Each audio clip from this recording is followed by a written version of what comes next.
इसके विपरीत अगर आप कोई कार्य के उद्देश्य से इन जगहों पे जा रहे हैं तो इनके पहले आप द ऐड कर देंगे। Hello everyone, welcome back to my channel Sunrise वाले सुनील सर। आप सबका एक बार फिर मैं स्वागत करता हूं अपने 30 डे स्पीकिंग चैलेंज में। और आज के 9वें दिन में मैं बात करूंगा बिना ग्रामर के कैसे आप फ्लुएंटली इंग्लिश बोल सकते हैं बिना रुके। बात आई डू माई ब्रेकफास्ट, क्या आप भी बोलते हैं ऐसे ही अपने रूटीन के सेंटेंस? तो आप बिल्कुल गलत बोल रहे हैं। आप भी बचिए, जो ज्यादातर लगभग 90% लोग करते हैं गलती, वही गलती आप भी दोहरा रहे हैं। अगर आप भी बोल रहे हैं I do my breakfast, I do bath.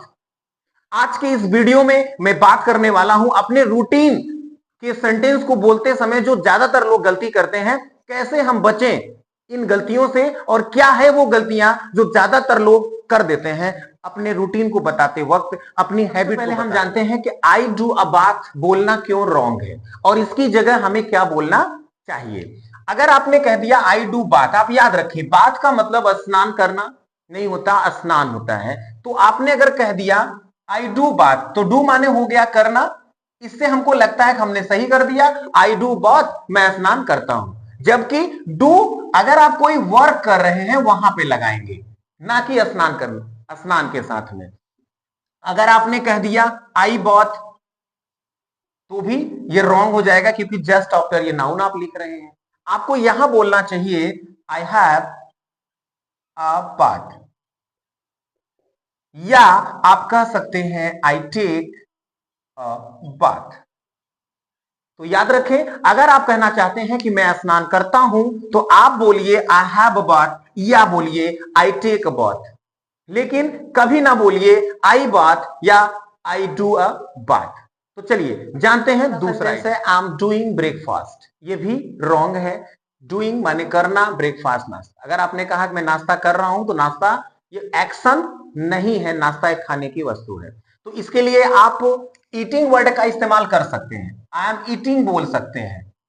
लेकिन याद रखें, ईटिंग एक नॉर्मल सेंटेंस हो गया, सब बोलते हैं। आप कुछ अलग बोलिए, कुछ एडवांस बोलिए। तो आप अगर आप ईटिंग को रिप्लेस करना चाहते हैं तो आप डूइंग से ना करिए, इसकी जगह आप हैविंग का प्रयोग कर दीजिए। सेंटेंस बनेगा आई एम हैविंग ब्रेकफास्ट, या आई एम टेकिंग ब्रेकफास्ट भी आप कह सकते हैं, लेकिन सबसे बेस्ट और सबसे पॉपुलर होगा I am having breakfast. Lunch, dinner, breakfast, खाने पीने की जितनी भी बातें आप कर रहे हैं आप हैविंग के साथ करें। आई होप ये आपको समझ में आ रहा होगा। लेकिन कभी भी I am doing breakfast, I am doing lunch, I am doing dinner ना बोलें। चलिए अगला एरर, सामने स्क्रीन पे ये दो दो सेंटेंस दिख रहे हैं। I go to school, I go to the school. I go to office, I go to the office. ये आप वीडियो को अभी पास करें और कमेंट करके हमें आप बताएं कि इन दोनों में कौन सा सेंटेंस राइट है और कौन सा रॉन्ग है। आई गो टू स्कूल बोलना चाहिए हमें कि I go to the school बोलना चाहिए? आई गो टू ऑफिस बोलना चाहिए कि I go to the office बोलना चाहिए? और अपने आप को आप चेक करें कि जो आपने सोचा था वो राइट था या रॉन्ग। शुरू करते हैं, बताते हैं आपको। पहला सेंटेंस है I go to school. Grammatically ये दोनों सेंटेंस राइट है। जी हां, अगर आप व्याकरण की दृष्टि से देख रहे हैं तो दोनों सेंटेंस राइट हैं, लेकिन दोनों सेंटेंस की मीनिंग अलग अलग है। अगर आप बोलते हैं आई गो टू स्कूल, इसका मतलब यह है कि आपका विद्यालय जाना, पढ़ना या पढ़ाना ये उद्देश्य है। और अगर आपने कहा आई गो टू द स्कूल, इसका मतलब हो गया कि आप विद्यालय जा रहे हैं फीस जमा करने, किसी से मिलने, लेकिन आपका मकसद पढ़ना पढ़ाना नहीं है। तो याद रखें, आप स्टूडेंट हैं और कहना चाहते हैं कि मैं स्कूल जाता हूं, तब आपने ये सेंटेंस बोला तो वहां ये सेंटेंस रॉन्ग हो गया। क्योंकि अगर आपने कह दिया आई गो टू द स्कूल, इसका मतलब आप पढ़ने नहीं जाते। ठीक इसी तरीके से आई गो टू ऑफिस, अगर आप ऑफिस की बात कर रहे हैं तो आपको बोलना है I go to the office, और ऑफिस में कामकाज की बात करना चाह रहे हैं, उस सेंस में बोल रहे हैं तो आई गो टू ऑफिस करेक्ट है। दोनों की मीनिंग को समझिएगा, द लगने से वो एक स्पेशल प्लेस हो जाता है। आई होप ये आपको समझ में आ रहा होगा। ऐसे जितने भी वर्ड्स होते हैं, जैसे स्कूल हो गया, ऑफिस हो गया, हॉस्पिटल हो गया, चर्च हो गया, टेम्पल हो गया, कोर्ट हो गया। ये ऐसे प्लेस होते हैं जहां इनका अपना एक मकसद होता है।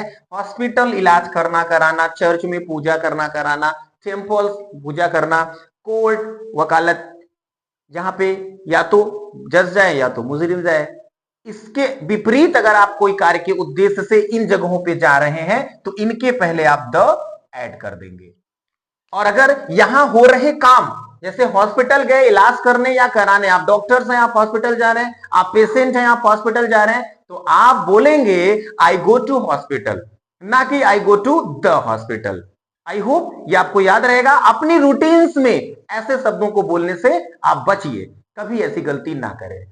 शब्द का ही मतलब होता है जो हम अपनी बात को व्यक्त कर पाते हैं। सेंटेंस तो हम सही बोल रहे हैं लेकिन हमारा मतलब बदल गया तो सामने वाला हमारी अंग्रेजी पे हंसता है। आई होप अब आपसे यह गलती नहीं होगी और आप किसी के हंसी के पात्र नहीं बनेंगे। चलिए आपको बताते हैं अगला sentence, I brush every day. ये रॉन्ग हो जाता है, क्यों? आप इसको समझिए। अगर आपने कह दिया आई ब्रश एवरी डे, आपने तो सोचा हमने कह दिया कि मैं प्रतिदिन ब्रश करता हूं, मैं प्रतिदिन अपना दांत साफ करता हूं। ब्रश करता हूं कहना अनुचित इसलिए है क्योंकि ब्रश के साथ ऑब्जेक्ट कंपलसरी है। आप जैसे कह सकते हैं आई ब्रश माई टीथ, वैसे आप यहां बोल सकते हैं I brush my hair, brush paint. तो ये भी ध्यान रखिए कि अगर आपने ऑब्जेक्ट क्लियर नहीं किया है तो भी सेंटेंस का मीन्स अधूरा होता है। इसलिए आप आई ब्रश एवरी डे ना कह के आप बोलिए I brush my teeth every day, मैं प्रतिदिन अपना दांत साफ करता हूं। आई होप ये आपको समझ में आ रहा होगा। अगर वीडियो पसंद आया तो वीडियो को लाइक जरूर। अगला सेंटेंस जो हम अक्सर रॉन्ग कहते हैं, चलिए देखते हैं इनमें क्या रॉन्ग है। हमने कहा I sleep at night at 11 PM। 11 PM आप जब बोल ही रहे हैं तो फिर एट नाइट कहने की क्या जरूरत है? इसलिए आपको इससे बेटर सेंटेंस होगा I go to bed at 11 PM।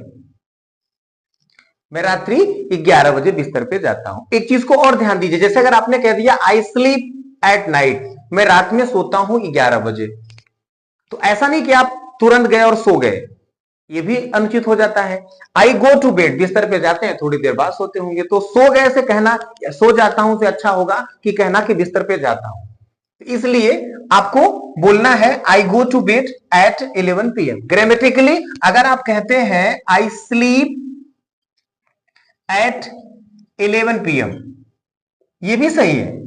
आप ऐसे भी कह सकते हैं आई स्लीप एट 11 PM, 11 बजे सो जाना। ऐसा नहीं ना कि एग्जैक्ट इतना बजा और हम सो गए, ऐसा तो होता नहीं। इसलिए इससे भी बेटर सेंटेंस होगा, आप बोलिए I go to bed at 11 PM। I hope ये आपको समझ में आया होगा। नीचे एक दूसरा सेंटेंस देखिए,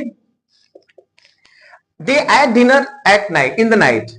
वो रात्रि में रात्रि का भोजन करते हैं। अब हिंदी मीनिंग बोलते समय आपको खुद समझ में आया होगा कि यहां कुछ एक्वर्ड हो रहा है, गलत हो रहा है। जी हां, अगर आप डिनर कह ही रहे हैं तो फिर इन द नाइट कहने की क्या जरूरत है? लेकिन अक्सर हम बोलते बोलते फ्लो में बोल देते हैं in the dinner, in the night ऐसे। तो ये याद रखें आप, अगर आप डिनर कर रहे हैं, लंच कर रहे हैं, ब्रेकफास्ट कर रहे हैं, तो लंच डिनर ब्रेकफास्ट का टाइमिंग ऑलरेडी क्लियर है, तो वहां पे फिर से आपको समय देने की जरूरत नहीं है।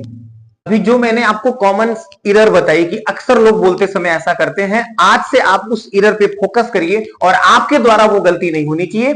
आप अपनी इंग्लिश को इंप्रूव कर लीजिए और इसके लिए अगर आप चाहते हैं कि और भी सेंटेंसेस जो होते हैं उनको आप फ्लुएंटली बोले, तो सबसे आसान काम है आपके लिए, वो ये है कि आप कुछ फ्रेजेस को लर्न कर ले और उनको सेंटेंस में प्रैक्टिस करें, अपने व्यवहार में बोलें।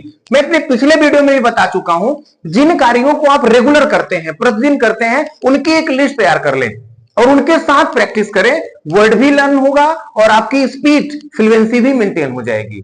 जैसे कुछ फ्रेज में आपको यहां दिखा रहा हूं, हमने कह दिया wake up, comb hair, attend class, put on shoes, tie laces, take off your cloth, trim nails, set the tables. आप क्या करो, क्रम से पहले मैंने आपको डिस्प्ले पे बताया, अभी दिखाया, उन वर्डों को आप लर्न कर लें और उनकी प्रैक्टिस करें। आई के साथ सेंटेंस बना के खुद के लिए ही सबसे पहले बोलें। और बोलना कैसे है मैं आपको अपने कुछ बच्चों की प्रैक्टिस दिखा रहा हूं, आप उनको देखें, ध्यान से सुने और उन्हीं की तरह आप भी I practice put on a slipper, I wash my face, I brush my teeth, I take tea, I complete my homework, I have a bath, I get up ready, I go to school, I read my book, I come back at us 3 o'clock, I don't tell a lie, I don't fight, I don't abuse, I don't steal money, I don't drink wine, I wash my face, I brush my teeth, I take tea, I complete my homework, I have a bath, I get ready, go to school, I read my book, I come back at the home. I don't tell a lie, I don't fight, I don't abuse, I don't steal money, I don't drink wine. I sleeper, I wash my face, I brush my teeth, I take tea, I complete my homework, I have a bath, I get ready, I go to school, I read my books, I come back at 3 o'clock, I don't tell a lie, I don't fight, I don't steal money, I put on my slipper, I wash my face, I brush my teeth, I take tea, I complete my homework, I have a bath, I get ready, I go to school, I read, don't fight, I don't tell a lie, I don't smoke, I don't drink इसको wine. Learn कर लो। अभी मैं आगे आपको ऐसे ही 50 और दे दे रहा हूं, उनको आप लर्न करो और प्रैक्टिस करो। अब इनको अगर सेंटेंस में हमें बोलना है तो हम क्या बोलेंगे? हम बोलेंगे I wake up at 5 o'clock, I attend my class, मैं अपनी क्लास अटेंड करता हूं। I put on nails, I wake up at 5 o'clock, मैं 5 बजे उठता हूं।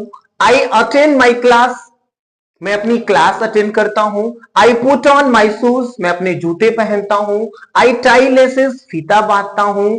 आई ट्रिम माई नेल्स, अपने नाखून काटता हूं। ऐसे सेंटेंस को आप प्रैक्टिस में लाएं, उनको बनाएं। आप हमें कमेंट करके बताएं। जैसे अगर मैंने कह दिया कि मैं अपना बाल में अपनी कंघी करता हूं, मैं प्रतिदिन स्नान करता हूं, मैं तैयार होता हूं, मैं चाय पीता हूं, मैं प्रतिदिन सुबह में अखबार पढ़ता हूं, मैं पिताजी के साथ सुबह में टहलता हूं। जितने भी सेंटेंस ये हमने हिंदी के बोले, आप हमें कमेंट करके इनकी अंग्रेजी बताएं। और आगे मैं जो और भी फ्रेजेस आपको दे रहा हूं, उन फ्रेजेस को आप नोट कर लीजिए और उनसे भी आप आई ऐड करके सेंटेंस बनाएं, खुद प्रैक्टिस करें। कुछ सेंटेंस आप हमें कमेंट भी करके बताएं ताकि हमको पता चले कि आप कितना इंप्रूव कर पा रहे हैं, कितना सेंटेंस आप बना रहे हैं। ऐसे ही और भी इंटरेस्टिंग मटेरियल्स इंग्लिश स्पीकिंग के मैं आपके बीच लेके आऊंगा। अपने डे 10 में फिर से आपसे मुलाकात करूंगा और आपको और इजी मेथड बताता रहूंगा। ऐसे ऐसे करके डे बाय डे आपकी इंग्लिश को इंप्रूव कराता रहूंगा। आप हमारे साथ बने रहें और अगर अभी तक आपने हमारे चैनल को सब्सक्राइब नहीं किया है तो प्लीज चैनल को सब्सक्राइब कर लें ताकि हमारी हर अपडेट्स आप तक पहुंचती रहे।